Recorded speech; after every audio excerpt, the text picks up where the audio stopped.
Hello friends, welcome to my channel top verses fair. और आज हम कंटिन्यू करेंगे 3D कोऑर्डिनेट ज्योमेट्री का पार्ट 2। पार्ट 1 ऑलरेडी हम लोग कर चुके हैं और उसमें जो भी क्लास 11th का जो पोर्शन था वो हमने कवर किया है। जिन्होंने नहीं देखा जाके देख लो। और ये पार्ट जो है ये काफ़ी इम्पोर्टेंट है ATC exam point of view से, क्योंकि इस बार ATC ने जो सिलेबस दिया है उसको आपने देखा होगा। उसने बेसिक मैथमेटिक्स एंड 3D करके लिखा है। मतलब 3D का कितना इम्पोर्टेंस है इस बार मुझे लग रहा है उनके लैंग्वेज से, क्योंकि उन्होंने 3D अलग से ही मेंशन किया। बाकी मैथमेटिक्स का कोई टॉपिक नहीं लिख रहा है, बेसिक मैथमेटिक्स एंड 3D लिख रहा है। तो मतलब 3D का नाम लिया उन्होंने, तो मुझे लग रहा है 3D से क्वेश्चन आने चाहिए। चलो स्टार्ट करते हैं। सबसे पहले मिड पॉइंट फार्मूला बताते हैं अगर मेरे पास। और इसमें हमने क्या किया है कि चीज़ों को पहले से लिख रखा है, चूँकि अपने पास टाइम कम है और आपके पास मेरा कहने का मतलब अपने पास मतलब हम लोगों के पास टाइम कम है और इसमें बहुत ज़्यादा टाइम आप स्पेंड नहीं कर सकते किसी टॉपिक पे, फिर भी इम्पोर्टेंट है। तो मैंने क्या किया, चीज़ों को लिख लिया पहले से, सोल्यूशन वगैरह हर चीज़, और फिर मैं इसको डिक्टेट करता हुआ जाता हूँ ताकि वीडियो जल्दी ख़त्म हो जाए। ठीक है, क्योंकि काफ़ी बड़ा टॉपिक है, इसको कम टाइम में फिनिश करना है हमें। तो मान लो हमारे पास एक पॉइंट है x1, y1, z1, ठीक है, और दूसरा पॉइंट है x2, y2, z2। मैं इसका मिड पॉइंट पता करना चाह रहा हूँ। जैसे 2D में करते थे वैसे ही करेंगे, x1 + x2/2, y1 + y2/2। बस एक एक्स्ट्रा z कोऑर्डिनेट इसमें आता है, 3D है तो z1 + z2/2। इसमें एक इम्पॉर्टेंट क्वेश्चन मुझे लगता है, और मैं बता रहा हूँ आपको, ये पूछे जाने का चांसेस भी लगता है कि हमने और एग्जामिनेशंस में देखें इसको आते हुए। तो मुझे लगता है कि ये इधर भी इनका अगर नज़र गया इस पर, या किसी एग्जामिनेशन से क्वेश्चन को लेके आते हैं किसी अदर एग्जामिनेशन से, तो ये कॉन्सेप्ट काफ़ी बार रिपीटेड है। क्या है कि इन नोट पॉइंट 1 है कि अगर ये ABCD एक पैरेललोग्राम है तो हमें पता है कि इन parallelogram diagonals bisect each other. मतलब क्या होता है कि दोनों डायगोनल जहाँ पे इंटरसेक्ट करते हैं इस पॉइंट पे ना, ये AC का भी मिड पॉइंट होता है और BD का भी मिड पॉइंट होता है। O is the mid point of AC and also the mid point of BD। इस कॉन्सेप्ट को यूज़ करते हैं, अभी यूज़ करके दिखाएंगे। मीडियन, नेक्स्ट नोट पॉइंट 2 हमने लिखा है मीडियन। मीडियन क्या होता है, किसी भी वर्टेक्स को अपोजिट साइड के मिड पॉइंट से मिला दोगे तो ये मीडियन होता है। चलो क्वेश्चन के थ्रू इन दोनों कॉन्सेप्ट को जल्दी से ख़त्म कर लेते हैं। The 3 vertices of a parallelogram ABCD। एक पैरेललोग्राम है, उसके 3 वर्टिसेज इन्हें हमने दे दिया और फोर्थ वर्टेक्स हमें पता करने बोला है। हमने ऑलरेडी डायग्राम बना रखा है ABCD, यहाँ उसके वर्टेक्सेज जो गिवन है वो भी लिख दिया। Let the fourth vertex is alpha, beta, gamma. Alpha, beta, gamma.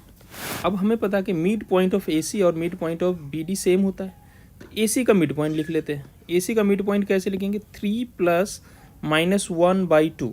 तो इसको मेंटली कर लेते हैं, 3 + -1 कितना हो जाएगा, 2, 2/2, 1। मिड पॉइंट फार्मूला लगा रहे हैं वैसे अभी जो हमने यहाँ पे पढ़ा था ये वाला, इसी को अप्लाई कर रहे हैं।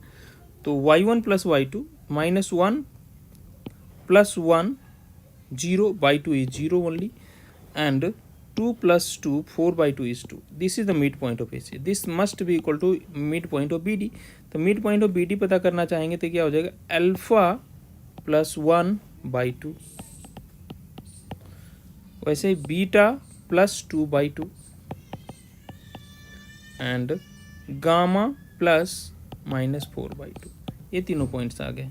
अब क्या करते हैं, इनको कंपेयर कर देते हैं। 1 must be equal to this, 1 should be equal to alpha + 1/2। अगर आप इसको सॉल्व करेंगे तो अल्फा का वैल्यू 1 आ जाएगा।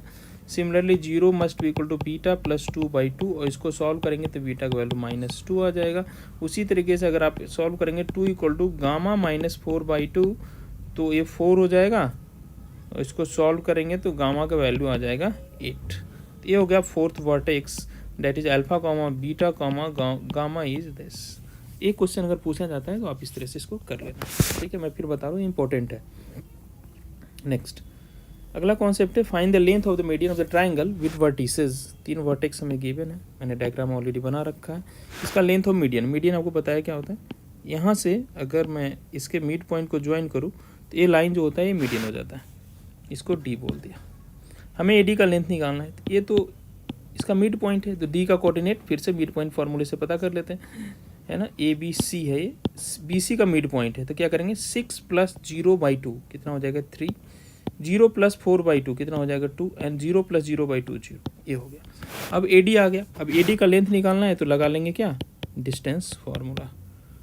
तो क्या डिस्टेंस फार्मूला क्या होता है, x2 - x1 का होल स्क्वायर, 3 - 0 का होल स्क्वायर विच इज 9, 2 - 0 का होल स्क्वायर 4, एंड 0 - 6 का होल स्क्वायर 36, यार √49 which will be equal to 7। तो ये हो गया लेंथ ऑफ मीडियन। ये हमने फार्मूला, डिस्टेंस फार्मूला पार्ट 1 में ऑलरेडी हमने कवर कर रखा है। आगे बढ़ते हैं सेंट्रॉइड ऑफ द ट्राइंगल। अगर हमें ट्राइंगल का तीनों वर्टिसेस गिवन है x1 y1 x2 y2 and x3 y3, तो इसका सेंट्रॉइड ऐसा होता है। हमने इसको 2D में लिख दिया है, चलो इसको 3D में जल्दी से एक्सटेंड कर लेते हैं। अगर ये 3D में है तो x1 a z1 भी हो जाएगा, x2 y2 z2 हो जाएगा, और ये x3 y3 एंड z3 हो जाएगा।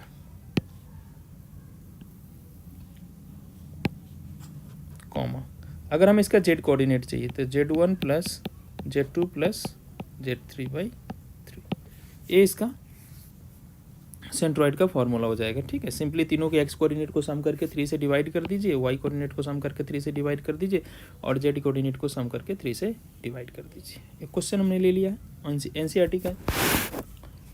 जो भी क्वेश्चंस ले रहा हूँ मैं वो मोस्टली एनसीईआरटी का। इफ द ओरिजिन, चूंकि उनका नज़र सबसे पहले एनसीईआरटी पे ही जाता है। If the origin is the centroid of the triangle PQR, तीनों वर्टेक्स हमें गिवन है, और बोला है कि इसका सेंट्रॉइड हमें दे दिया है, ओरिजिन है, तो हमें बोला है कि ABC का वैल्यू पता है। ठीक है, सेंट्रॉइड होता क्या है, सेंट्रॉइड होता है तीनों के x कोऑर्डिनेट का सम बाई 3, तो 2a + -4 + 8/3, तो इसको मैं मन कैलकुलेशन कर लिया और 2a + 4/3 हो गया। उसी तरीके से y1 + y2 + y3, तो होगा 14 + 2 16, 3p + 16/3, और z1 + z2 + z3, तो हो जाएगा 6 - 10 - 4, तो 2c - 4/3। ये हमने सेंट्रॉइड का लिखा अपनी तरफ से, लेकिन ये गिवन है क्वेश्चन में 0, 0, 0। अब इसको हम लोग कंपेयर कर सकते हैं, इसको इससे, तो 2a + 4/3 को अगर आप 0 से कंपेयर करेंगे तो a का वैल्यू आ जाएगा -2। उसी तरीके से अगर आप इसको इससे कंपेयर करेंगे तो 3p + 16/3 को अगर 0 से कंपेयर करते हो तो b का वैल्यू आ जाएगा -16/3। उसी तरीके से इसको इससे कंपेयर करते हैं, 2c - 4/3 = 0, तो c का वैल्यू आ जाएगा 2। ये ABC हमने कैलकुलेट कर लिया होगा, आपको समझ में आया होगा। मैं थोड़ा फास्ट हूँ इसलिए कि अपने को थोड़ा टाइम बचाना है। अब आगे बढ़ने के लिए क्या करना है,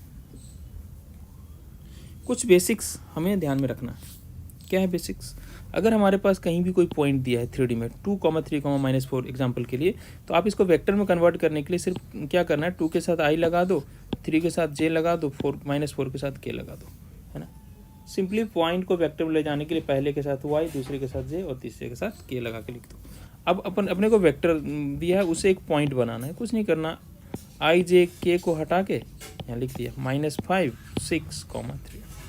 बेसिकली अगला कॉन्सेप्ट है यूनिट वेक्टर। यूनिट वेक्टर क्या होता है, जिसका मैग्नीट्यूड वेक्टर का 1 होता है। मैग्नीट्यूड कैसे निकालते हैं, मान लीजिए हमारे पास वेक्टर है a = 3i - j + k, यहाँ i के साथ क्या मल्टीप्लाई है 3, तो 3 का स्क्वायर, j के साथ क्या मल्टीप्लाई है -1 का स्क्वायर, और k के साथ मल्टीप्लाई है √6 इसका स्क्वायर। मतलब यूनिट वेक्टर निकालने के लिए जो हमारे पास कोई भी वेक्टर गिवन है, और उसका मैग्नीट्यूड निकालने के लिए अगर उसमें i का कोफिशिएंट और j का कोफिशिएंट और k का कोफिशिएंट को स्क्वायर करके स्क्वायर रूट कर दिया तो उस वेक्टर का मैग्नीट्यूड निकल आता है। इसको आप कैलकुलेट करेंगे, √16 आएगा जो कि इक्वल है 4। अगर हमें यूनिट वेक्टर निकालना है तो आपको कुछ नहीं करना, जो वेक्टर गिवन है उसको उसके मैग्नीट्यूड से डिवाइड कर दिया। ये सब आपको पता होगा, फिर भी मैं जल्दी से बता दिया। तो अगर आप इसको 4 से डिवाइड कर दिया, यहाँ ये आ गया, अब सबके नीचे 3/4 - j/4 और √6/4 लिख दिया। This is the unit vector. Unit vector कैसे निकालते हैं, किसी वेक्टर को उसके मैग्नीट्यूड से डिवाइड करते हैं। मैग्नीट्यूड कैसे निकालते हैं, स्क्वायर रूट ऑफ उसके i का कोफिशिएंट का स्क्वायर प्लस j के कोफिशिएंट का स्क्वायर प्लस k के कोफिशिएंट का स्क्वायर। अब आ जाते हैं addition and subtraction of vector. दो वेक्टर इस फॉर्म में दिया हुआ, अगर हमें इसको ऐड करना है तो सिंपली दोनों के i कॉम्पोनेंट को ऐड कीजिए, j वाले को ऐड कीजिए, k को ऐड कीजिए। वैसे ही सब्ट्रैक्ट करके हमने यहाँ दिखाया, दिस a - b, इस i वाले को इसके i से सब, तो 2i - plus 3i, 3 minus 3j minus minus plus 3 minus 3j plus 6j plus 3j और माइनस 4k माइनस 9k कितना होगा माइनस 13k। सिंपली इस तरह से कर लेते हैं। नेक्स्ट बेसिक, ये सारा हम आगे यूज़ करने वाले इसलिए मैं पहले ही कवर कर लिया। 2 points on the line given, अगर हमें किसी लाइन के ऊपर 2 पॉइंट दे दिया है ना, x1, y1, z1 एंड से x2, y2, z2, तो इससे ना हम उस लाइन के पैरेलल एक वेक्टर बना सकते हैं। अगर हमें किसी लाइन के ऊपर 2 पॉइंट गिवन है और हमें उस लाइन के पैरेलल एक वेक्टर चाहिए, तो आपको कुछ नहीं करना, इसके x से इसका x माइनस कर दो जिसको मैंने यहाँ लिखा, इसके y से इसका y माइनस कर दो जिसको हमने यहाँ लिखा, इसके z से इसका z माइनस कर दो जिसको हमने यहाँ लिख दिया। ठीक है, अब इसके साथ अभी तो पॉइंट बन गया, और पॉइंट को वेक्टर बनाने के लिए आपको तुरंत बोला, पॉइंट को वेक्टर बनाने के लिए क्या करते, इसके साथ i, इसके साथ j, इसके साथ k लगा देते हैं। तो हमने वही किया है, इसके साथ i लगा दिया, इसके साथ j लगा दिया और इसके साथ k लगा दिया, और ये मेरा वेक्टर बन गया। और ये जो वेक्टर होगा ये इस लाइन के पैरेलल होगा। तो आपने क्या सीखा, किसी भी लाइन के ऊपर 2 पॉइंट गिवन है तो उससे हम एक उस लाइन के पैरेलल एक वेक्टर बना सकते हैं। उसके बाद आते हैं डॉट प्रोडक्ट। मान लो हमारे पास एक वेक्टर ए है, एक वेक्टर ए है, इनका डॉट प्रोडक्ट करना है। डॉट प्रोडक्ट करने के लिए क्या करना पड़ता है, अब ए आई वाले को इस आई वाले के साथ मल्टीप्लाई करो, कोफिशिएंट को 2 × 3 6, इस जे वाले को इसके साथ मल्टीप्लाई करो 3 × -2 -6, और इस के का कोफिशिएंट -1, इस के का कोफिशिएंट +1, इसको मल्टीप्लाई करो -1 × +1 -1, इनको ऐड कर दो तो 6 से 6 कैंसिल होगा -1। तो डॉट प्रोडक्ट करने के लिए आई को आई से, जे को जे से, के से के को बस कोफिशिएंट को मल्टीप्लाई करके लिख दिया। अब आ जाते हैं क्रॉस प्रोडक्ट। ये है आपका 2 वेक्टर का क्रॉस प्रोडक्ट कैसे करते हैं। तो 2 वेक्टर का क्रॉस प्रोडक्ट करने के लिए क्या करना पड़ता है आपको, मान लीजिए ये वेक्टर ए है, ये दूसरा वेक्टर भी है, इनका क्रॉस करना है। आपको एक डिटरमिनेंट बना लेना है जिसका फर्स्ट रो आपको लिखना है आई जे के। अब सेकेंड रो में क्या करना है, इस वेक्टर में आई का कोफिशिएंट, जे का कोफिशिएंट, के का कोफिशिएंट 2 3 -1 2 3 -1। इस वेक्टर थर्ड रो में बनाना है इस वेक्टर का आई का कोफिशिएंट, इस वेक्टर का जे का कोफिशिएंट और इस वेक्टर का के का कोफिशिएंट 3 -2 1 3 -2 1। अब इस डिटरमिनेंट को ओपन कर लो, मैं फर्स्ट रो के अलोंग ओपन कर रहा हूँ, आई इंटू है ना, अब आई इंटू, अब ये आई है फर्स्ट कॉलम फर्स्ट रो में, उसको छोड़ दिया तो मेरे पास बच गया 3 × 1 -2 × -1 -2 × -1, ये हो गया। फिर यहाँ पर ये तो प्लस लिया तो यहाँ पर माइनस लेते हैं ना, डिटरमिनेंट ओपन करना आप जानते हो, -j इंटू, अब इस ए फर्स्ट रो में है और सेकंड कॉलम में, उसको छोड़ दिया तो 2 × 1 -3 × -1, तो माइनस माइनस प्लस हो गया। सिमिलरली के इंटू, अब ये हमने फर्स्ट रो और थर्ड कॉलम को छोड़ा, 2 × -2 एंड 3 × 3 लिख दिया। अब इसको कैलकुलेट कर लिया, 3 - 2 इज़ 1, 2 + 3 इज़ 5 -j है, ठीक है। और ये क्या होगा, सॉरी ये 3 और माइनस माइनस प्लस हो जाएगा ना, 3 + 2 5i हो जाएगा ये। और सिमिलरली यहाँ 2 - 2 -4 और -n -13 के। तो 2 वेक्टर का क्रॉस प्रोडक्ट करना आपको आना चाहिए, ठीक है। ये भी आगे यूज़ है हमें। तो आपने डॉट प्रोडक्ट करना भी सीख लिया और क्रॉस प्रोडक्ट करना भी सीख लिया। अब हम लोग चैप्टर स्टार्ट करते हैं। डायरेक्शन कोसाइन क्या होता है, डायरेक्शन कोसाइन को शॉर्ट में डीसी से डिनोट करते हैं। डायरेक्शन कोसाइन कहते हैं कोई भी वेक्टर या लाइन एक्स एक्सिस के साथ जो एंगल बनाता है, से अल्फा, ये है मेरा एक्स एक्सिस, ये है वाई एक्सिस और ये जेड एक्सिस, और ये एक वेक्टर है या एक लाइन है जो कि हवा में है ना, ये बोर्ड में है लेकिन या इमेजिन करो कि हवा में है। अपने रूम का एक कॉर्नर ले लो और वहाँ से ओरिजिन लेके एक लाइन को एक्स, एक को वाई, एक को जेड ले लो और वहाँ से ओपी इमेजिन करो।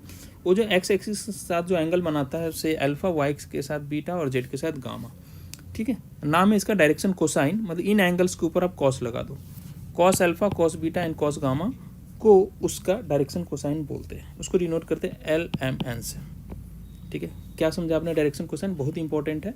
कोई भी line X axis, Y axis और जेड एक्सिस से सपोज एंगल बनाता है अल्फा, बीटा, गामा, जैसा नाम है कोसाइन, उन एंगल्स के ऊपर कॉस लगा दिया। Cos alpha, cos beta and cos gamma are called the direction cosine of that line. उसको डिनोट करते हैं LM और N से। और अगर इनका प्रॉपर्टी होता है, अगर आप इसको जो basic coordinate point of view से डेफिनेशन होता है उससे इन तीनों को ऐड करेंगे, that is this square plus this square plus this square, वो ऑलवेज 1 आता है। ये बहुत ही इंपॉर्टेंट है ना, इसको ध्यान में रखते हैं, इस पर क्वेश्चन आने का बहुत ज़्यादा चांस होता है, आते रहते हैं एग्जामिनेशंस में। अब हमारा आ गया cos square plus cos square beta plus cos square gamma is 1। अब कॉस स्क्वायर थीटा क्या जानते हैं, 1 माइनस साइन स्क्वायर थीटा। तो यहाँ पर 1 माइनस साइन स्क्वायर अल्फा लिख दिया, यहाँ 1 माइनस साइन स्क्वायर बीटा, यहाँ 1 माइनस, इसको अरेंज किया था sine square alpha plus sine square beta plus sine square gamma equal to 2 आ गया। अब क्वेश्चन पूछा जा सकता है, if alpha beta gamma are the direction if cos alpha cos beta and cos gamma are the direction cosines of a line, then sin square alpha plus sin square beta plus sin square gamma का value क्या है।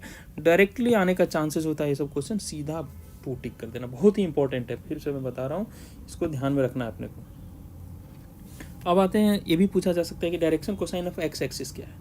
मैंने क्या बोला, direction cosine से पहले हमें angle पता करना पड़ेगा। आ जाते हैं इस डायग्राम में। अब देखो एक्स एक्सिस, ये तीनों लाइन परपेंडिकुलर एक दूसरे से, तो एक्स एक्सिस किसी लाइन का डायरेक्शन कोसाइन क्या होता है, वो एक्स एक्सिस के साथ क्या एंगल बना रहा है, वो वाई एक्सिस के साथ क्या एंगल बना रहा है, और जेड एक्सिस के साथ क्या एंगल बना रहा है। यहाँ देखेंगे कि एक्स एक्सिस के साथ क्या एंगल बना रहा है, 0 degree.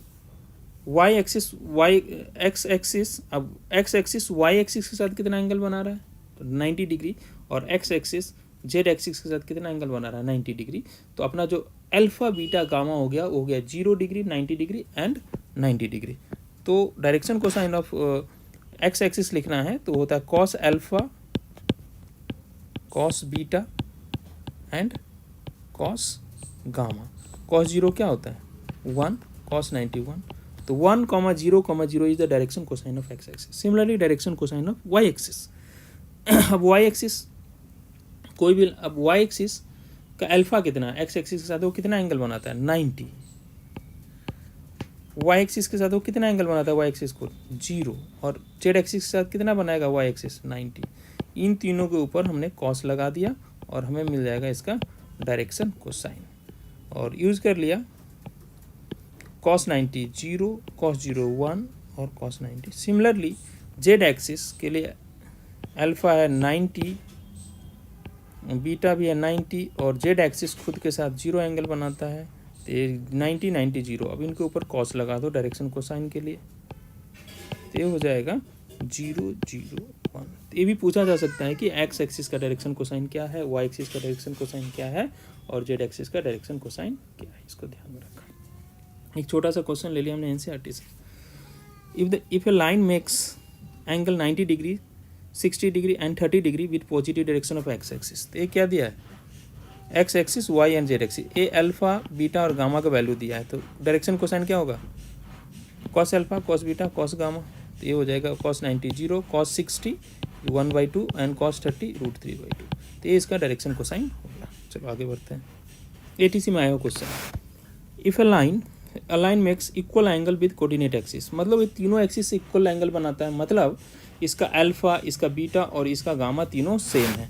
Alpha equal to beta equal to gamma है, तीनों सेम है, ये हमें गिवन है। तो कोई भी ले सकते हैं, मान लिया वो एंगल, और हमें फार्मूला पता है cos square alpha plus cos square beta plus cos square gamma 1 है, और वो चाह रहे हैं कि उसका डायरेक्शन कोसाइन हम बताएं उसको। अच्छा, मान लिया तीनों एंगल की जगह तीनों इक्वल है, तो मैं तीनों की जगह पे अल्फा ही रख दिया, इसको सम किया 3 कॉस स्क्वायर अल्फा, 3 को इधर ले गया, तो कॉस अल्फा का वैल्यू कितना आ गया, +-1/√3। तो अल्फा बीटा गामा तीनों सेम है, क्वेश्चन बोला है, देख लो। मिक्स इक्वल एंगल, मतलब अल्फा बीटा गामा सेम है, तो cos alpha cos beta cos gamma भी सेम होगा। कॉस अल्फा +-1/√3 है, तो कॉस बीटा भी वही हो जाएगा, कॉस गामा भी वही हो जाएगा। देख लो कौन सा ऑप्शन है, ये एटीसी में आया वो क्वेश्चन है, कितना आसान है। मैं बोल रहा हूँ इस पर क्वेश्चन पूछेंगे, अगर 3D से क्वेश्चन डालते हैं तो इस टॉपिक से क्वेश्चन आने का बहुत ज़्यादा चांसेस है। आगे बढ़ते हैं। डायरेक्शन रेशियो क्या होता है, मान लीजिए L M and N are the direction cosine of line, किसी लाइन का direction cosine L M N है। तो अगर आप इन तीनों डायरेक्शन कोसाइन को सेम नंबर K से डिवाइड कर दोगे ना, तो एक 3 नए नंबर्स आएंगे, है ना। L M N क्या है, एक नंबर ही तो है, मान लो 5 9, और ऐसा तो हो नहीं सकता 5 9 15 आ सकती, क्योंकि कॉस का वैल्यू 1/2 1/3 और 1/5 है। उस सब को मैंने 5 से डिवाइड कर दिया, तो एक 3 नए नंबर बन जाएंगे। उन्हीं तीनों नंबर को बोला जाता है डायरेक्शन रेशियो। तो डायरेक्शन रेशियो कुछ नया चीज़ नहीं है, वो डायरेक्शन कोसाइन को ही किसी नंबर से डिवाइड किया हुआ है, ठीक है। तो अब यहाँ पे देखोगे L बाई के इक्वल टू ए, तो ए को इधर ले आओ तो क्या हो जाएगा, L बाई यहाँ से आ जाएगा L बाई ए का वैल्यू कितना आ जाएगा के। सिमिलरली अगर B को इधर ले आ जाओ तो M बाई बी का वैल्यू भी के आ रहा है और N बाई सी का वैल्यू भी के आ रहा है। तो आप यहाँ से देख सकते हैं L by A, M by B और N बाई सी तीनों इक्वल है, तो L by A equal to M by B equal to N by C equal to हमने के लिख दिया। मतलब डायरेक्शन रेशियो जब भी बोलेगा, डायरेक्शन रेशियो को शॉर्ट में DR से डिनोट करते हैं, तो वो कुछ नहीं होता है, 3 नंबर्स होते हैं जो कि डायरेक्शन कोसाइन के प्रोपोर्शनल होते हैं, है ना। और direction cosine can be use at the place of direction ratio. मान लो हमें कहीं किसी फॉर्मूला में डायरेक्शन रेशियो है, यूज होता है, और वहाँ हमें डायरेक्शन कोसाइन पता है, कोई बात नहीं, डायरेक्शन कोसाइन की जगह आप डायरेक्शन रेशियो का यूज करो, कोई फर्क नहीं पड़ता, आपका आंसर सही आएगा। ठीक है, चलिए यहाँ तक कंफर्टेबल हो। नेक्स्ट है कि अगर हमें किसी लाइन का डायरेक्शन रेशियो गिवन है तो डायरेक्शन कोसाइन कैसे पता करते हैं। डायरेक्शन कोसाइन से डायरेक्शन रेशियो पता कैसे करना है, डायरेक्शन रेशियो से डायरेक्शन कोसाइन कैसे पता करना है। डायरेक्शन कोसाइन तो पढ़ के आए शुरू से, alpha beta gamma cos alpha cos beta cos gamma, उनका रिलेशन होता है L square plus M square plus N square equal to 1। Just मैं रिवाइज कर रहा था, कनेक्ट कर रहा था। डायरेक्शन रेशियो, मान लो हमें बोल दिया कि ABC are the direction ratio of a line. आप क्या करो, बोला उसका डायरेक्शन कोसाइन पता करो। आप सिंपली क्या करो, ये जो 3 नंबर है तीनों को स्क्वायर करके स्क्वायर रूट में ले लो, A square plus B square plus C square square root, और उस तीनों नंबर को इसी से डिवाइड कर दो और प्लस माइनस साइन लगा दो। These are the direction cosines. तो डायरेक्शन रेशियो से डायरेक्शन कोसाइन लाने के लिए क्या करना है, आपको एक स्क्वायर रूट बनाना है जिसमें तीनों डायरेक्शन रेशियो के स्क्वायर का सम लिखो, A square plus B square plus C square, और उसको नीचे डिनोमिनेटर में डिवाइड कर दो, तीनों नंबर को आगे प्लस माइनस लगा दो, यही उसका डायरेक्शन कोसाइन हो जाता है। आपने सीख लिया कि डायरेक्शन रेशियो से डायरेक्शन कोसाइन कैसे लाते हैं। अब मान लो हमें किसी लाइन के ऊपर 2 पॉइंट गिवन है, किसी लाइन के ऊपर 2 पॉइंट बोला उसका डायरेक्शन रेशियो बताओ। आपको बता चुके हैं 2 पॉइंट, बेसिक्स में मैंने बताया था कि 2 पॉइंट गिवन है तो आप उस लाइन के पैरेलल वेक्टर लिख सकते हो। कैसे, x2 minus x1, y2 minus y1, इसको इससे माइनस करना है, इससे इसको माइनस करना है, इससे इसको माइनस करना, ये बन जाता है उसके पैरेलल वेक्टर। पॉइंट को हम लोग वेक्टर में कन्वर्ट कर ले। आपको पता है यही सेम माइनस करने से, जैसे हम लोग पैरेलल वेक्टर ऑब्टेन करते हैं वैसे ही माइनस करने से हमें उस लाइन का डायरेक्शन रेशियो भी आ जाता है। तो ये उस लाइन का डायरेक्शन रेशियो आ गया। अच्छा, मतलब parallel vector and direction ratio are same thing, है ना। किसी लाइन के पैरेलल वेक्टर गिवन है या डायरेक्शन रेशियो पता करने बोलता है, बोथ आर सेम थिंग, बस ये वेक्टर फॉर्म में है और डायरेक्शन रेशियो पॉइंट फॉर्म में होता है। और पॉइंट से वेक्टर, वेक्टर से पॉइंट लाना हमने आपको बता रखा है। बस उन लाइंस, उन पॉइंट्स के आगे i j k लगा देते हैं तो वेक्टर बन जाता है, i j k हटा देते हैं तो वो कोऑर्डिनेट बन जाता है या डायरेक्शन रेशियो बन जाता है। इसको ध्यान में रखा। चलिए एक छोटा सा क्वेश्चन कर लेते हैं, अभी एनसीईआरटी का। If a line has direction ratio this this this determine its direction cosine. क्या बोला अभी आपको, अगर हमें डायरेक्शन रेशियो पता है तो डायरेक्शन कोसाइन लाने के लिए फॉर्मूला, तीनों नंबर का स्क्वायर करके सम करके स्क्वायर रूट में डिवाइड कर दो। तो यहाँ तीनों नंबर का स्क्वायर किया, 2 square plus minus 1 square plus minus 2 का स्क्वायर, और इन तीनों नंबर को सेम से डिवाइड कर दिया, कैलकुलेट कर लिया, डायरेक्शन कोसाइन आ गया। होप आपको समझ में आ गया होगा। Find the direction cosine of the line passing through 2 points. अब ये 2 पॉइंट से पास हो रहा है, हमें बोला डायरेक्शन कोसाइन बताओ। यार तो किसी लाइन के ऊपर 2 पॉइंट गिवन है, तो अगर 2 पॉइंट गिवन है तो इनसे हम क्या ऑब्टेन कर सकते हैं, पैरेलल वेक्टर ऑब्टेन कर सकते हैं या डायरेक्शन रेशियो ऑब्टेन कर सकते हैं। दोनों एक ही बात होता है। तो मैं डायरेक्शन रेशियो पता कर लेता हूँ। इसके एक्स से इसका एक्स माइनस कर दिया, इसके वाई से इसका वाई माइनस कर दिया, इसके जेड से इसका जेड माइनस कर दिया, ये बन गया। अब इसको देखो, -3 2 2 आगे, ठीक है। अब ये डायरेक्शन रेशियो बन गया। अब डायरेक्शन कोसाइन कैसे बनता है, इन तीनों नंबर का स्क्वायर कर दो। डायरेक्शन रेशियो से डायरेक्शन कोसाइन बनाना अभी आपको पता है। सेम चीज़ यहाँ लिख दो, यहाँ लिख दो, ये बन गया उसका डायरेक्शन कोसाइन। तो अगर आपने किसी लाइन के ऊपर 2 पॉइंट गिवन है और बोला कि उसका डायरेक्शन कोसाइन पता करो, तो आप डायरेक्शन रेशियो पता करो। डायरेक्शन रेशियो से डायरेक्शन कोसाइन पता करना आपको पता है। डायरेक्शन रेशियो और पैरेलल वेक्टर सेम थिंग है, ये भी मैं बार बार रिमाइंड करा रहा हूँ, चूँकि आगे यूज करने वाला हूँ।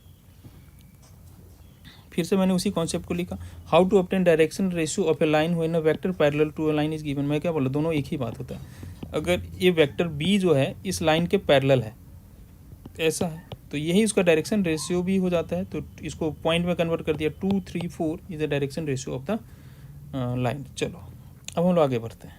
अब जो चीज़ हमने पढ़ा है उसका यूज़ करने वाले हैं। Equation of the line. ठीक है, हम लोग नेक्स्ट पार्ट स्टार्ट कर लिया, अब लाइन में आ गए। Vector equation of the line. अगर हमें एक लाइन दिया है, बोला एक लाइन का वेक्टर इक्वेशन पता करो, उसके लिए दो चीज़ें हमें गिवन होती है। एक उस लाइन के ऊपर पॉइंट, से A is the point on this line, और एक हमें उस लाइन के पैरेलल वेक्टर देगा। मान लो बी उस लाइन के पैरेलल वेक्टर है। इक्वेशन ऑफ द लाइन पता करने के लिए हमें दो चीज़ें चाहिए। आपको पता है ना, तो अगर दो पॉइंट हमें बोल दे तो लाइन फिक्स हो जाता है। From two given points one and only one line can pass. ठीक है, तो उसी तरीके से इसी दो कंडीशन को एक अलग फॉर्म में दिया है कि एक लाइन के ऊपर एक पॉइंट दे दिया और उस लाइन के पैरेलल एक वेक्टर दे दिया, बोला इक्वेशन ऑफ द लाइन पता करो। तो इक्वेशन ऑफ द लाइन पता करने के लिए क्या करना है आपको, सिंपली आर इक्वल टू ये जो पॉइंट गिवन है दिस प्लस लैम्डा टाइम्स वो जो वेक्टर गिवन है उसको लिख दिया, और यहाँ लैम्डा जो होता है वो कोई भी रियल नंबर हो सकता है। Lambda belongs to R. तो क्या सीखा आपने, अगर किसी लाइन के ऊपर एक पॉइंट दे दिया और उसके पैरेलल वेक्टर दे दिया, इक्वेशन उसका इक्वेशन होता है r equal to A plus lambda b. Learn कर लिया। We know how to convert a vector into a point and parallel vector into, है ना। कोई भी अगर हमें एक वेक्टर दिया उसको पॉइंट में कैसे कन्वर्ट करते हैं, और अगर पैरेलल वेक्टर दिया उसको डायरेक्शन रेशियो में कैसे कन्वर्ट करता है, वो हमने पहले ही पढ़ रखा है। मान लो हमें एक पॉइंट दे दिया लाइन के ऊपर x, y, z, तो हमें इसको वेक्टर बनाना है। सिंपली आई जे के ऐड कर दिया। या हमें अगर वेक्टर दिया है आई जे के हटा दिया, पॉइंट बन जाएगा। हमें एक पैरेलल वेक्टर दिया है तो ये डायरेक्शन रेशियो भी हो जाएगा, बस आई जे के हटा दिया। तो अब हमें इक्वेशन ऑफ द लाइन अभी जो लिखा था हमने वो किसने वेक्टर फॉर्म में लिखा, अब हमें इक्वेशन ऑफ द लाइन लिखना है in Cartesian form. This is equation of the line, equation of the line in Cartesian form.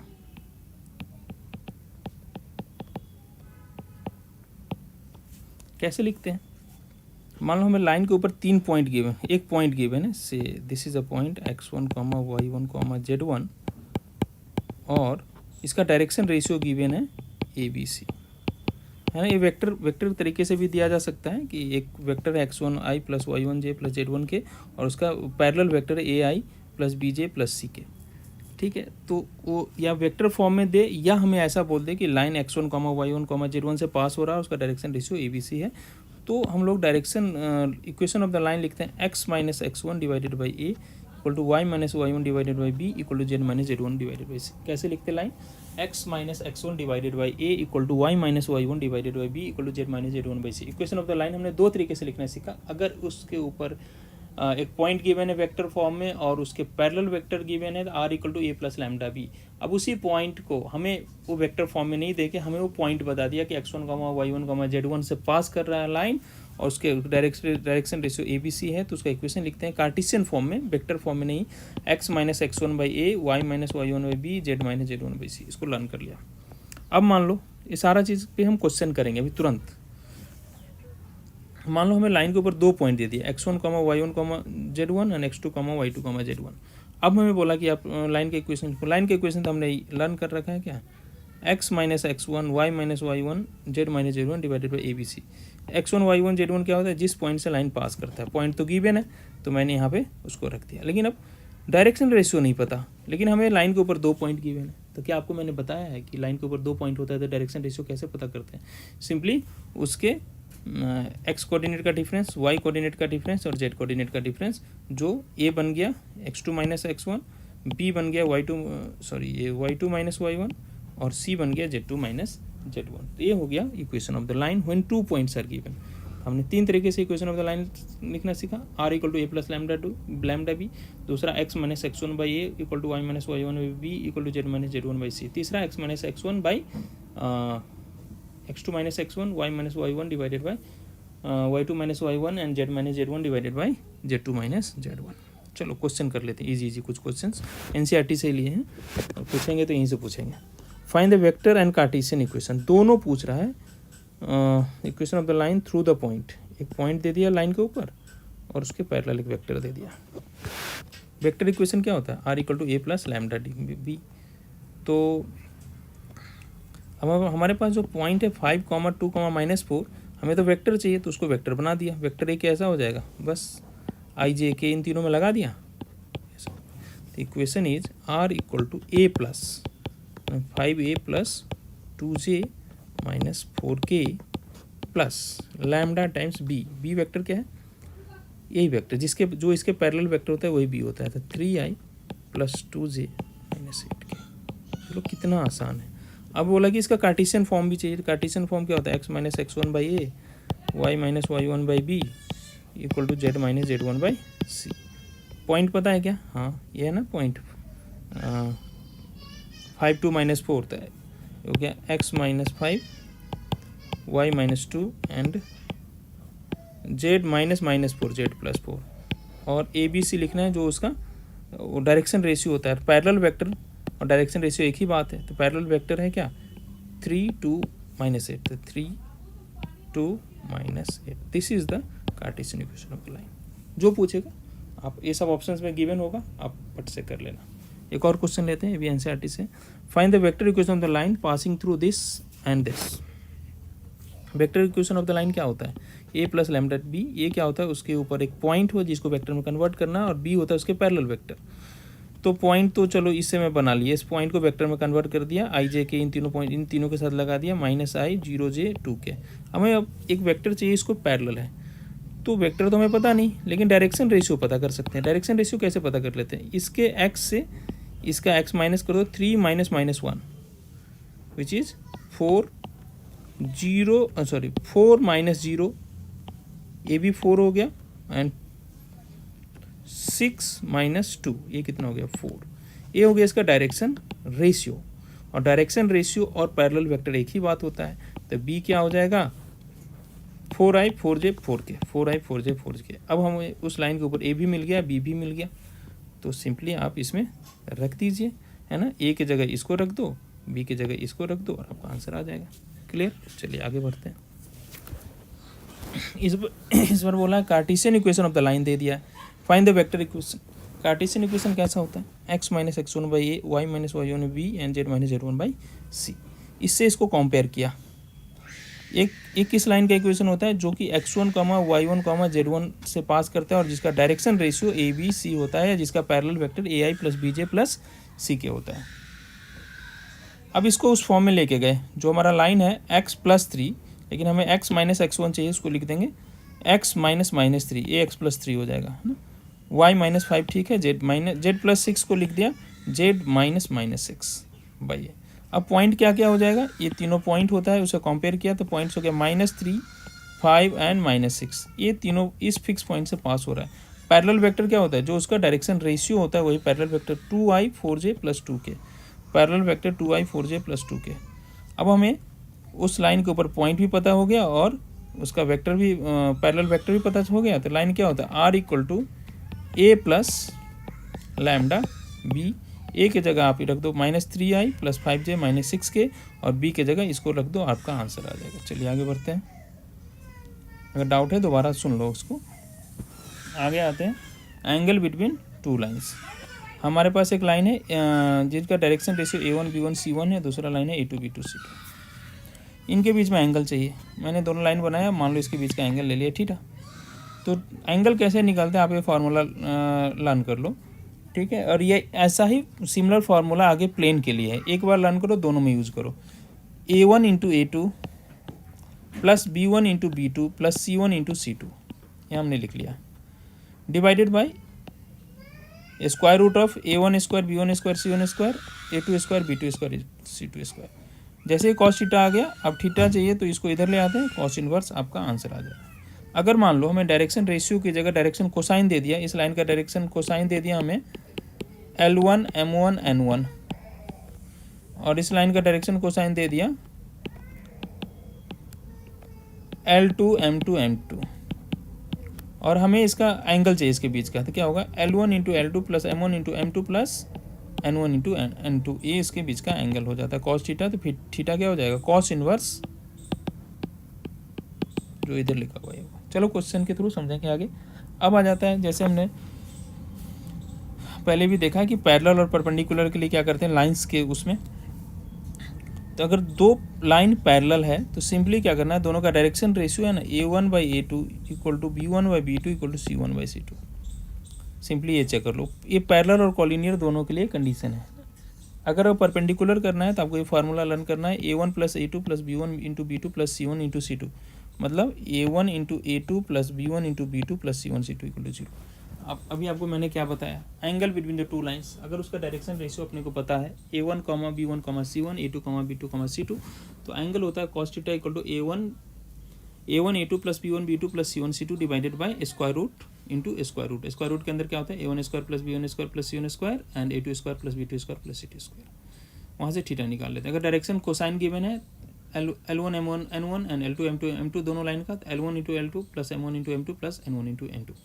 चलो, अगर वो उसके पैरेलल होने का क्या कंडीशन है, पैरेलल होने के लिए A1/A2 equal to B1/B2 equal to C1/C2, और उसके परपेंडिकुलर होने का क्या कंडीशन है, A1 × A2 + B1 × B2 + C1 × C2 equal to 0। इन कंडीशंस को लर्न करना ही पड़ेगा यार, क्योंकि हमारे पास ड्राइव करने का टाइम नहीं है और डेरिवेशन लंबा जाता है, तो उतना क्यों कीजिएगा। अब यहाँ पे देखिए हमारे पास एक फिर से हमने एनसीईआरटी का क्वेश्चन पिक कर लिया।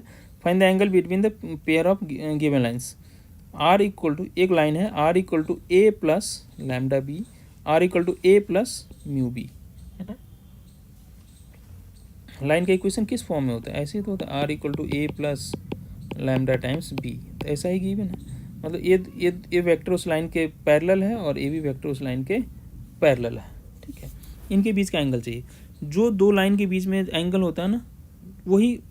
अब दो लाइन के बीच में एंगल निकालो या उनके पैरेलल वेक्टर के बीच में एंगल निकालो, एक ही बात है। तो पैरेलल वेक्टर क्या है इसका, this one and this one, तो इसको मैं B1 लिख दिया। फिर इन दोनों के बीच में जो एंगल होगा ना वही उस लाइन के बीच में एंगल होगा, ठीक है। तो या तो आप इस फॉर्मूले को यूज़ करो, है ना, जिसमें आप यहाँ से डायरेक्शन रेशियो लिख सकते हो, या फिर मैं आपको नया तरीका बता रहा हूँ कि इन दोनों के बीच का एंगल निकालना है, इन दोनों का डॉट प्रोडक्ट कर दो। पैरेलल वेक्टर ले लिया, दोनों का डॉट प्रोडक्ट कर दिया। B1.B2 क्या होता है, A.B क्या होता है, modulus of A modulus of B into cos theta. यहाँ से थीटा निकल आएगा, कॉस थीटा इक्वल टू इसको इस साइड ले आए LHS में, तो B1.B2 divided by mod of B1 mod of B2। B1 तो पता है हमें, ये वाला यहाँ रख दिया, B2 हमें पता है, ये वाला यहाँ रख दिया, दोनों का डॉट डिवाइडेड बाई इसका मॉडुलस। वेक्टर का मॉडुलस हमने आपको निकालना बताया है। ये 1i है, 2j है, 2k है, तो हो जाएगा 1² + 2² + 2², हो जाएगा 3² 2² 6²। अब डॉट प्रोडक्ट में क्या करते हैं, i को i वाले से, j को j वाले से, k को k वाले से मल्टीप्लाई करते हैं। आपको बेसिक में बता रखा है हमने, 3 + 4 + 12, तो होगा 19/12 cos थीटा, theta equal to cos inverse 19/12। जब हमें वेक्टर फॉर्म में गिवन है तो आप डायरेक्ट डॉट प्रोडक्ट का यूज़ कर सकते हैं। हम आगे आपको बताते हैं। अब हमें लाइन ऐसा दे दिया, ठीक है, और बोला कि इनके बीच का एंगल निकालो।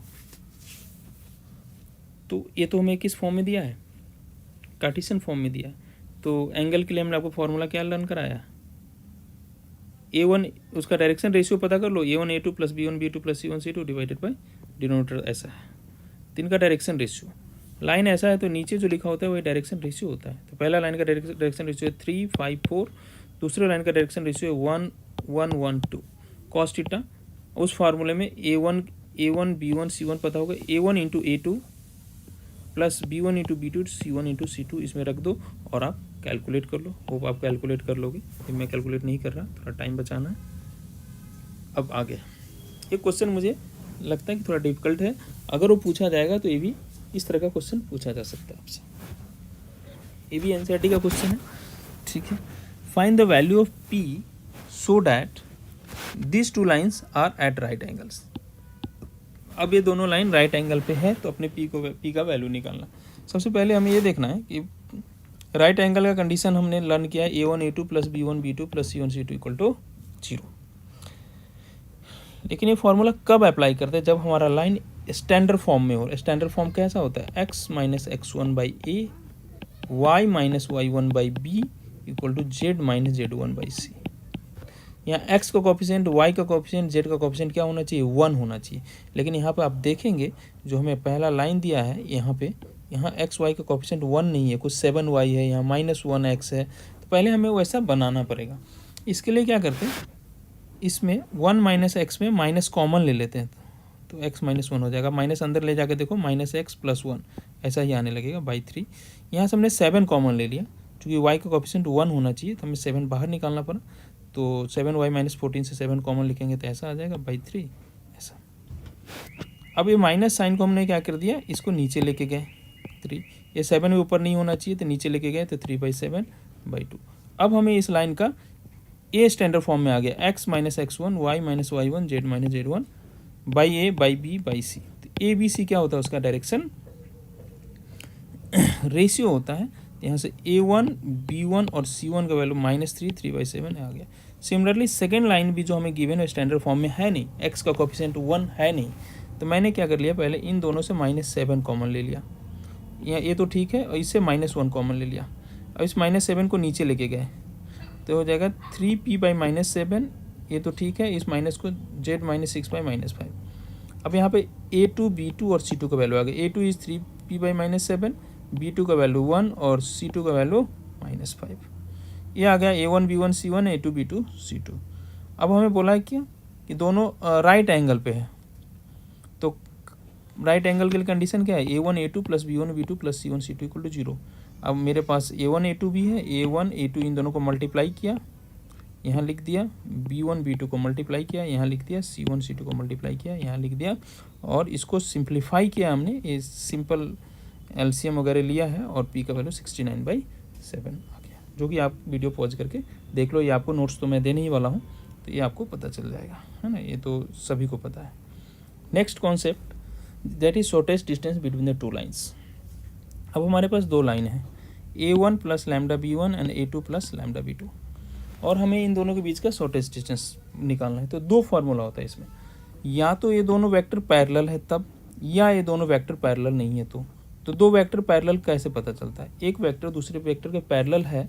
मान लो अगर एक वेक्टर है 3i plus 4j plus 5k, अगर मैं इसी वेक्टर को 2 से मल्टीप्लाई कर दूं तो क्या आ जाएगा, 6i plus 8j plus 10k। तो ये दोनों वेक्टर क्या हो जाएंगे, पैरेलल, है ना। तो अगर दोनों, आप देखना कि कोई कांस्टेंट नंबर से मल्टीप्लाई करके एक वेक्टर से दूसरा वेक्टर ऑब्टेंड हो रहा है, अगर ऐसा हो रहा है then two vectors are parallel. अगर दो वेक्टर पैरेलल हैं तो उनके बीच का जो डिस्टेंस d हो जाएगा b क्रॉस, जो ये पैरेलल वेक्टर है, ये B1 B2 को मैंने b बोल दिया, b क्रॉस, और ये जो दो ये वेक्टर A2 और A1 जिस पॉइंट से दोनों पास हो रहा है उन दोनों का डिफरेंस है ना, A2 माइनस A1, यहाँ पर मॉडुलस नहीं है, यहाँ पर ऐसा ब्रैकेट है, divided by modulus of b। क्या करना है, अगर दोनों पैरेलल है तो b क्रॉस, इन दोनों का डिफरेंस से क्रॉस कर दो, डिवाइडेड मॉडुलस ऑफ b कर दो, उनका मॉडुलस हमने ले लिया जो कि डिस्टेंस हमेशा पॉजिटिव है। अब सेकंड केस आते हैं, जब ये दोनों वेक्टर पैरेलल नहीं रहेंगे तो क्या करना है, इन दोनों वेक्टर का क्रॉस प्रोडक्ट करना है आपको इनटू, जैसे यहाँ पर ये वेक्टर A2 माइनस A1 लेते थे, लेकिन उसका इस बार डॉट प्रोडक्ट करना है, डिवाइडेड बाई यहाँ जो रहता है उसी का मॉडुलस नीचे आ जाता, यहाँ पर b था तो यहाँ मॉडुलस ऑफ b, यहाँ B1 क्रॉस B2 का मॉडुलस नीचे आ जाएगा। ये हो गया डिस्टेंस, पूरा मॉडुलस ले लिया चीज़ों को पॉजिटिव बनाने के लिए। ये फॉर्मूला आपको लर्न कर लेना है, चाहे जैसे कर लो, मैंने आपको बताया। कुछ क्वेश्चंस कर लेते हैं फटाफट।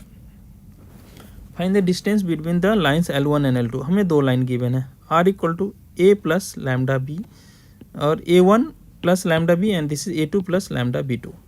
अब पहले हमें चेक करना है क्या डिस्टेंस, शॉर्टेस्ट डिस्टेंस निकालना है या डिस्टेंस निकालना। डिस्टेंस मतलब शॉर्टेस्ट ही होता है। पहले चेक करना है कि ये दोनों वेक्टर पैरेलल, एग्जैक्टली 2i 3, दोनों वेक्टर सेम ही है, मतलब दोनों वेक्टर क्या हो गए, पैरेलल हो गए। कौन सा फार्मूला लगेगा, फर्स्ट वन। b का वैल्यू क्या हो जाएगा, b का वैल्यू पैरेलल वेक्टर्स हैं, वही हमने यहाँ पर दिखाया है। b का वैल्यू क्या हो जाएगा, इस केस में b हो जाएगा जो हमारा वेक्टर आया है 2i plus 3j plus 6k, ये मेरा b हो गया। और फार्मूले में क्या चाहिए, A2 minus A1। A2 minus A1 क्या है, ये है अपना A2 वेक्टर, ये है n वेक्टर, इसको मैंने डिफरेंस कर लिया। यहाँ पे देखो वैल्यू रखा है A2 माइनस A1 करके, ये आ गया। बस इस फार्मूले में रख लो।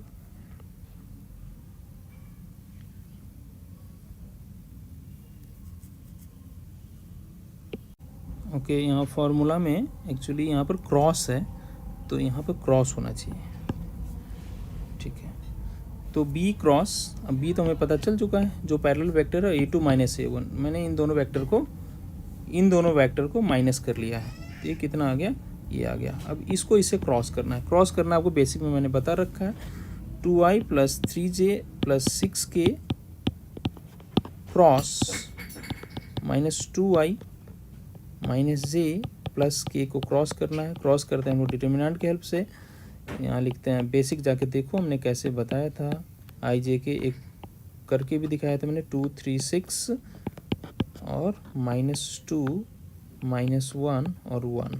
अब इसका क्रॉस प्रोडक्ट करोगे, ठीक है। क्रॉस प्रोडक्ट करना आपको बता रखा है। इसका जब आप क्रॉस करोगे, है ना, इसका क्रॉस आप जब कर लोगे तो यहाँ आ जाएगा -9i। मैं डायरेक्टली लिख रहा हूँ, एक बार फर्स्ट रो के लॉन्ग ओपन किया, बेसिक में जाके देख लीजिए, थोड़ा टाइम सेव करने के लिए मैं इसको डायरेक्ट लिख रहा हूँ, प्लस 14j माइनस 4k। ये मेरा इनका क्रॉस प्रोडक्ट आ जाएगा, ठीक है। अब हमें इस फॉर्मूले में इसको रख देना है।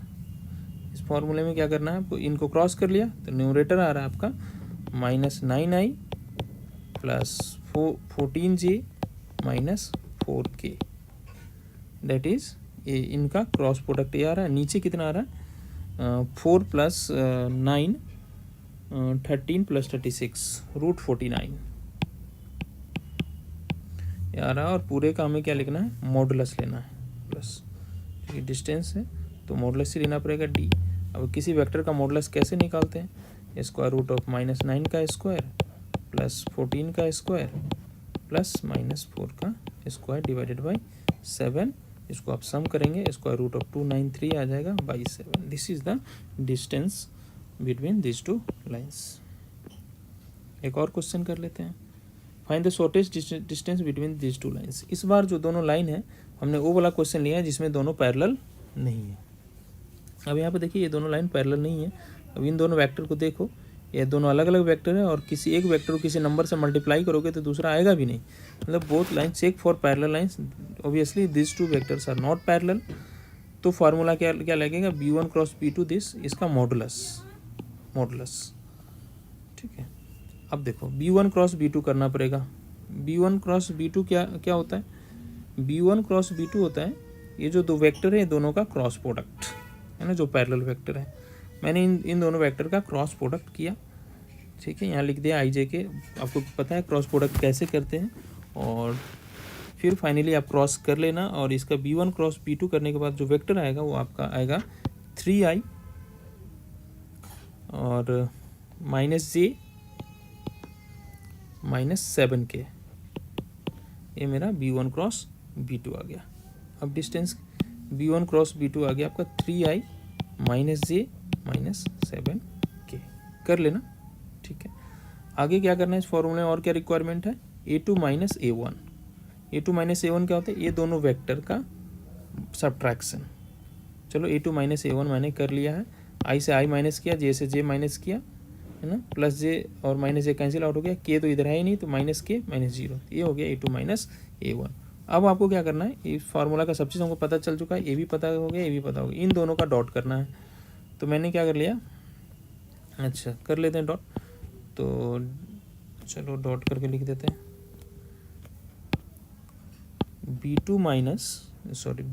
b1 cross b2 dot a2 -a1। ये वेक्टर्स हमारा क्या क्या आया है, b1 क्रॉस b2 आया है 3i -j -7k dot i minus j है नहीं इसमें, a2 तो 0j -k। अब इन दोनों को मल्टीप्लाई करते हैं, 3 × 3 माइनस ये तो j तो 0 हो जाएगा और प्लस का 7, तो ये आ रहा है अपना 10। अब हमें सब कुछ पता हो चुका है। d क्या हो जाएगा, इसका मॉडुलस, तो ये आ गया आपका ऊपर 10 आ गया, नीचे क्या करना है, b1 क्रॉस b2 का मॉडुलस, तो इसका मॉडुलस कितना आ जाएगा, सॉरी इसका मॉडुलस कैसे निकालते हैं, 3 का स्क्वायर 9 -1 का स्क्वायर 1 7 का स्क्वायर 49, तो आ गया √59। तो यहाँ पर रखता हूँ 10/√59। तो मैंने आपको क्या बताया कि हम अगर हमें लाइंस के बीच का शॉर्टेस्ट डिस्टेंस पता करने बोलेगा तो ये 2 तरीके का होता है, लाइन पैरेलल है या नहीं है ये चेक कर लो और दोनों फार्मूला में से जो एप्लीकेबल है उसको अप्लाई कर लो। अब आ जाते हैं नेक्स्ट टॉपिक। इस प्लेन टॉपिक से ना एक क्वेश्चन 80 में ऑलरेडी आ चुका है, तो क्विकली हम लोग प्लेन को कवर कर लेते हैं। प्लेन में बहुत ज़्यादा हमने कवर नहीं किया चूँकि टाइम का कॉन्स्टेंट है। तो क्या किया है, अगर हमारे पास एक प्लेन है और इसके परपेंडिकुलर एक वेक्टर है जिसको बोलते हैं normal vector, normal to the plane. Normal मतलब परपेंडिकुलर टू द प्लेन। तो अगर हम उसके नॉर्मल एक यूनिट वेक्टर पता है और तो उसका इक्वेशन लिखते हैं r dot n equal to p. ये इसको लर्न करना है। एन क्या होता है, यूनिट वेक्टर परपेंडिकुलर या normal to the plane. Unit vector है ये, नॉर्मल माने उसके परपेंडिकुलर प्लेन की। और पी होता है perpendicular distance from the origin to the plane. P होता है perpendicular distance from the origin to the plane, from the origin to the plane. अब देखो, अब इसका कार्टेशियन फॉर्म क्या होता है, ये तो वेक्टर फॉर्म हो गया r dot n equal to p. N और पी का मतलब आपको लर्न करना है। Cartesian form of the equation of the plane बिल्कुल लाइन की तरह होता है, a x plus b y plus c z equal to d. जैसे लाइन में होता है a x plus b y equal to c, तो यहाँ होता है a x plus b y plus c z equal to D. अब A B C का मतलब हमें समझना पड़ेगा। ए बी सी जो है ये डायरेक्शन रेशियो है किसका, नॉर्मल। ये जो प्लेन के नॉर्मल जो हमने एक वेक्टर बनाया था ना, इसका direction ratio A B c है, ठीक है। और इसका सिग्निफिकेंस समझते हैं। अब हमें ए बी सी इसका डायरेक्शन रेशियो है। अगर मैं square root of a square plus b square plus c square से डिवाइड कर दो दोनों तरफ, तो मेरा इक्वेशन बन जाएगा। अब ए एक्स के नीचे भी इसको ले लिया, बी वाई के नीचे भी ऐसा। ये जो आता है दिस इज द, ये जो आ जाता है ये मेरा आ जाता है perpendicular distance of the plane from the origin. क्या समझ में आया? Vector equation of the plane होता है r dot n equal to p. N is the unit vector perpendicular to the plane या नॉर्मल वेक्टर, और p is the perpendicular distance from the origin. Cartesian equation कैसा होता है plane का, बिल्कुल 2D का लाइन होता है, x plus b y plus c z equal to d. अगर हम ए बी सी होता है इसके नॉर्मल का डायरेक्शन रेशियो, अगर हम इसे डिवाइड करते हैं square root of a square plus b square plus c square से, तो आर एच एस में जो बनता है वो होता है perpendicular distance of the plane from the origin. चलिए कुछ क्वेश्चंस कर लेते हैं। एनसीईआरटी का क्वेश्चन है, if the vector equation of the plane, find the vector equation of the plane which is at a distance this from the origin. मतलब अपने को p दे दिया ये, and its normal vector from the origin is this, और हमें ये vector n दिया है। लेकिन इसमें जो n होता है यूनिट वेक्टर होता है। यूनिट वेक्टर कैसे पता करते हैं, आपको बेसिक्स में बता चुके हैं। यूनिट वेक्टर पता करने के लिए क्या करना पड़ता है, आप इसका मैग्नीट्यूड निकालो। मैग्नीट्यूड कैसे निकालते हैं, इसका स्क्वायर प्लस इसका स्क्वायर प्लस इसका स्क्वायर, जो कि आ रहा है √29। और किसी भी यूनिट वेक्टर निकालने के लिए हमें क्या करना है, उस वेक्टर को उसके मैग्नीट्यूड से डिवाइड कर देते हैं। तो इस वेक्टर को मैंने √29 से डिवाइड कर दिया, ये मेरा यूनिट वेक्टर आ गया। अब इस यूनिट वेक्टर भी पता चल गया, p तो गिवन ही था, इस इक्वेशन में रख दिया, है ना। r dot n equal to p, ये हो गया मेरा वेक्टर इक्वेशन। अगर एग्जामिनेशन में आता है, ऑप्शन में है, तब क्विकली आप इसको सॉल्व कर लोगे। Second, find the direction cosine of the unit vector perpendicular to the plane. Find the direction cosine of the unit vector perpendicular to the plane, ठीक है। ये होता है r dot n equal to p, unit vector. हमें इसी का unit vector, इसके unit vector का माने पर इसके परपेंडिकुलर कौन होता है, नॉर्मल होता है। और इसी का हमें क्या निकालना है, डायरेक्शन कोसाइन। ओके, ठीक। और हमें r dot n equal to p given. ये क्या होता है, मोस्टली यूनिट वेक्टर होता है, लेकिन हमेशा यूनिट वेक्टर देते नहीं है, तो हमें यहाँ चेक करना पड़ेगा। मान लो अगर हमें ये वेक्टर मिल गया, ये वेक्टर मिल गया, तो ये नॉर्मल है। इसका नॉर्मल क्या हो गया, 6i minus 4j minus 2 minus 3j minus 2k, ये इसका नॉर्मल है। तो इसके पैरेलल हमें मिल गया ये वेक्टर। तो आप ऐसे सोच सकते हो कि जो n है हमारा वो है 6i minus 3j minus 2k, लेकिन ये यूनिट वेक्टर नहीं है, क्योंकि यूनिट वेक्टर होता तो उसका मॉडुलस 1 होता। आप इसको सम करोगे, 6 square plus minus 3 square minus 2 का स्क्वायर सम करोगे तो 1 आएगा नहीं। देखो हमने यहाँ सम करके दिखाया है, 7 आ रहा है, मतलब यूनिट वेक्टर है नहीं। तो हमें इसको यूनिट वेक्टर बनाना पड़ेगा। इसको यूनिट वेक्टर बनाने के लिए क्या करना है आपको, उस वेक्टर को उसके मैग्नीट्यूड से डिवाइड कर दो। 7 आ रहा है, इसे डिवाइड कर दिया, अब 7 सबके नीचे आ गया, तो ये मेरा यूनिट वेक्टर आ गया। यूनिट वेक्टर का जो कोफिशिएंट होता है ना, यही उस वेक्टर के अलोंग उस वेक्टर का डायरेक्शन कोसाइन होता है। इसका कोफिशिएंट ये हो गया, तो ये हो गया उसके नॉर्मल का direction cosine. Find the distance of the plane from the origin. देखो अभी जो हमने आपको कॉन्सेप्ट बताया कि जो हमारा कार्टेशियन फॉर्म होता है प्लेन का होता है ax plus b y plus c z equal d. अगर हमें इसे a square plus b square plus c square से डिवाइड कर दे, जो आर एच एस में बनता है पॉजिटिव क्वांटिटी, वही मेरा डिस्टेंस फ्रॉम द ओरिजिन होता है। उसी क्वेश्चन को मैंने यहाँ पे लिया है।